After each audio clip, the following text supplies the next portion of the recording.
Hello everyone, welcome back to another episode of r/Entitled People. In today's episode, entitled sister-in-law stole our baby name. Now she regrets it. Is asking for $100 per person a lot for the gift? Don't ever travel with entitled people. Before we get started, make sure to subscribe so you will never miss a video. So let's get started. Entitled sister-in-law stole our baby name. Now she regrets it. Hey y'all. Long-time lurker and all that. This is a throwaway account. To cut to the chase, my wife and I spent 4 years trying to get pregnant before the wrong side of 35. We are currently 33 respectively now and are blessed with a wonderful infant son. My wife has a younger half-sister that she has been LC with for some time. The woman is entitled and toxic, and also her mother's golden child. We've refused to let her or my MIL in the house since they both blatantly tried to make off with my wife's jewelry box a couple of years ago. The box contained a lot of valuable jewelry inherited from my wife's grandmother. Said jewelry is now in a safety deposit box as per my suggestion. My wife and I had nearly given up trying to conceive when it suddenly happened. And we were ecstatic. After we found out we were having a boy, we started looking into names. I ended up suggesting the name of my Scottish grandfather, and my wife loved it. So that's the name we settled on. But we made the mistake of posting about it on social media. Well, no surprise to the stereotype in this mess, my Sael was pregnant too. And was months further along than my wife and also having a boy. She decided to claim my grandfather's name for her own son. And not just the first name, but the middle name too. We called her pissed over what she was doing, and she smugly told us there's nothing we can do about it. Which she was sorta right. There was nothing we could do about it legally, as it's still not a crime to steal planned baby names. We realized the drama was exactly what my Sael wanted. And she thought that by taking the name for herself, we'd not be able to use it. I laughed and told her that while what she did was dirty and underhanded, we would keep our chosen name. And she could just deal with it whether she decides to go through with copying us or not.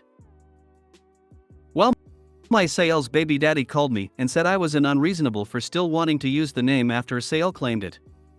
I said she claimed nothing. And since we couldn't own the name, then neither could they. Before he ended the call, he threatened me by saying I'd be sorry if we didn't change the name. Then he hung up before I could respond.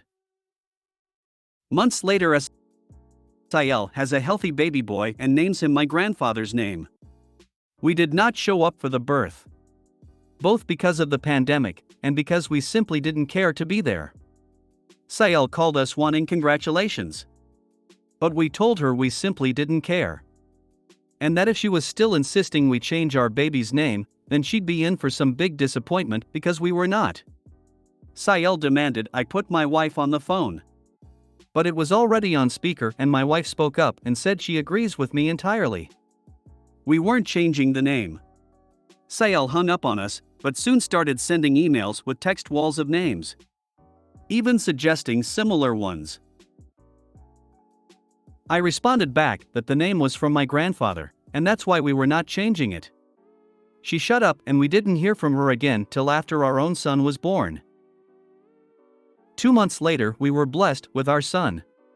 He came out perfect, and we named him just as we'd intended. Well, no surprise, my Sael called us a few days after the birth to scream in our ears that we copied her son's name. I pointed out she was the real copycat since she had no familial ties to the name, and we did. And anyone who looks at our family trees could see that. Then my wife spoke and said after the attempted theft of her grandmother's jewelry, she no longer considered Sael her sister. And would have nothing to do with her nephew either. 4 months we were bombarded with messages and emails from my wife's side of the family. Half were on our side after finding out the whole story, the other half were not. And Sael's baby daddy, true to his word, showed up at my door to make me sorry. I'm not sure what his plan was. But I pretty much towered over him. I'm 6 feet 1 inch and well built from regular exercise and 3 trips to the gym a week. He on the other hand was very skinny and about 5 feet 6 inches with a baby face that was badly hidden by a slim beard. I told him my house has cameras, and to get off my property and never come back. He just yelled a few obscenities at me and drove off in his beat up old car.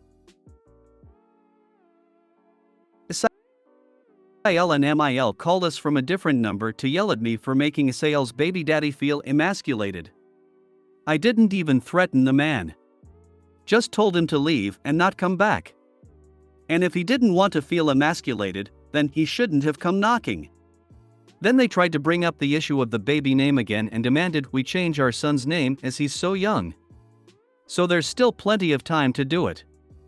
We held our ground and told them that they were bonkers to still think they were in the right after they copied our choice of name just to try and get one over on us. I said Sael didn't even name her son out of love, but out of spite just to try and stick it to my wife for no good reason. Then my wife called them both out on the way she was treated growing up, how entitled Sael and Mil have always been, and how she was glad to leave them far behind. And she wants nothing from them, and they won't have anything from us. That left Sael sobbing and Mil called me a royal bastard before hanging up the phone. That was NC again for a little while till Sael called us again sometime later to bitterly tell us we'd won. She and her baby daddy got in a huge fight and he left. He was apparently very sore that Sael didn't let him even give their son a middle name from his family. And he said he was sick of the bullshit and wanted his son named after him and not some guy he wasn't even related to. Sael finally caved and they got the boy's birth certificate reissued with a completely new name, which cost Sael around $500, or so she claims. Sael then demanded we at least compensate her for the name change, plus another $100 for the emotional damage as now she's going to have to get used to calling her son by a different name. We laughed and said this would have never happened if she hadn't stolen our baby name to begin with, and we didn't know her anything. Since then we've been NC with Sael and Mil. But my Fil, who's a very nice man and divorced from Mil for obvious reasons, would come by often and loves his grandson. From what he and other relatives told us, the situation between Sael and her baby daddy was pretty tumultuous. But we don't care. Not our monkeys, not our circus. This was very satisfying to read. Sael sounds awful. She is a completely spoiled, toxic and petty woman. Her cousin and mother too. So we want nothing to do with the lot of them. Play stupid games, win stupid prizes. If you emasculated Sael baby daddy simply by telling him to leave your property, he wasn't masculine to begin with. Oh, and then they want to be reimbursed for fixing their mistake plus an extra $100? I'm so glad your Fil is a good man, especially for his daughter's sake. Wait, hold up, so you mean to tell me this man threatened you over the phone and pulled up to your house over a name he didn't like or want for his son? Defended your bat-crazy Sil for a name he didn't want or wasn't consulted on? Ha! She's the one who emasculated him. He was obviously striking out at anyone else involved. And this, dear reader, is why so many parents choose not to publish their baby's name till after they are born. Congratulations on your beautiful baby boy. From what he and other relatives told us, the situation between Sael and her baby daddy was pretty tumultuous. That relationship won't last. She straight up named their child without him. Is asking for $100 per person a lot for the gift? So my BF mutual friend has a birthday coming up. His GF has decided to pitch in $350 and asked other 6 people in the circle to pitch in $100 each, and I am responsible for $100 and my BF is responsible for other $100 along with 4 others. Now the thing is, we aren't close. We are all young adults in our early to late 20s trying to get debt of all sorts paid off. We are still behind with about $10,000 or more on our head each, except for the GF planning the surprise gift. In addition, it is bring your own booze party and will be happy at their apartment with 20 or some people. Please note we aren't close as we barely meet for more than few hours every 2 to 3 weeks. I found a little hilarious to be asked in the group, and my BF was asked for another $100 along with 4 others, 2 of which has said yes. I have informed them I am down to $60 for the 2 weeks until I get paid. But yet again we were asked many times. In addition, I don't celebrate birthdays, and my BF birthday he brought everyone liquor and his own cake, no gift or anything was given. This has happened for all birthday and for everyone. AITA for saying I am sorry, but I can't make it to the party? Here's how this sort of thing is supposed to work. People who want and disclose how much they can contribute, and the group decides on a gift based on the total.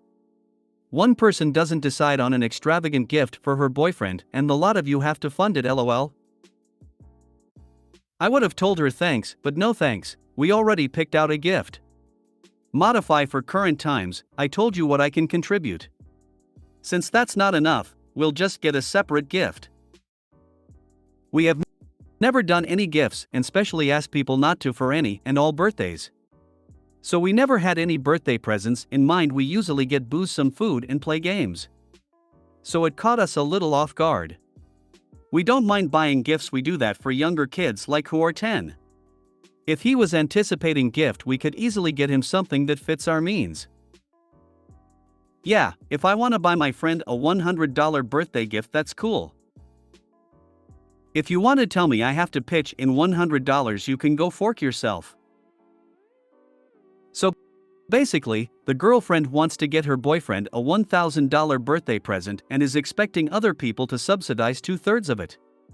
Tell her that's not how gifts work. It's not up to her if you get the boyfriend a gift, and if so, how much you spend. She's ridiculous. Yes, it is a lot. Say no. Practice in the mirror if needed. The biggest birthday gift I've ever given an adult friend is to buy them a drink. Don't ever travel with entitled people. Went on a trip with mom and aunt. From the moment we arrived up to the day that we went home, all I hear is complain. I never heard thank you for booking the tickets, navigating the place, and overall their nanny. I get that they are not that young anymore, 64 of 58, but that does not make them entitled to complain for everything that they do not like. From walking to the tram, hotel, airline, and food, they have something to say. If I say something back, I am a bad person who does not listen to their woes. We went to a park today and it is not even 2 hours and they already said we should go home because they are tired. Did not even bother to memorize our route or hotel name. I said okay, if you want to go back, then go and I will continue to explore. Naturally they got mad that I wanted to explore. My SIL wanted to send stuff for my nieces, so I said okay. The baggage was to be on mom's luggage since she will be the one to go straight home as I have to work after the trip. She constantly complains saying I cannot buy anything now because your SIL sent so much stuff. Here is the kicker, I am the one who paid for the baggage, I own the luggage bag she is using and I will be the one to carry it while traveling. She just needs to ask my brother to get it at the house. So when I said then go buy your own bag, she went mad at me. Reason I agreed to bring home the stuff is because his son does not have a regular work and my SIL is the one who provides for the family. So I talked to my SIL and said that all the stuff will be given to them once I go home, and that will be weeks. It is just unfortunate that my nieces and nephew won't be able to enjoy the goodies right away because their grandma does not want her luggage to be full. I've been listening to you complain, insert all those places and list their specific complaints to call them on their petulant whining that you don't listen. Could also point out how they clearly don't want to work toward a solution, only whine and ruin everyone's mood. Sounds like a shitty situation, sorry to hear. And tell them to say something positive or zip it. I've noticed that as my relatives get older, complaining seems to be the only hobby they have. Sometimes it doesn't even seem genuine, just like this thing that they say. Well, now you know, never do this again. No more traveling with mom and auntie. They can do all the arrangements and hauling themselves. Rebook their flight home for tomorrow and enjoy the rest of your trip. When nothing pleases them, then nothing is what they get. If you made it to the end of the video, thanks for watching. Don't forget to like, subscribe and share, and we will see you in the next video.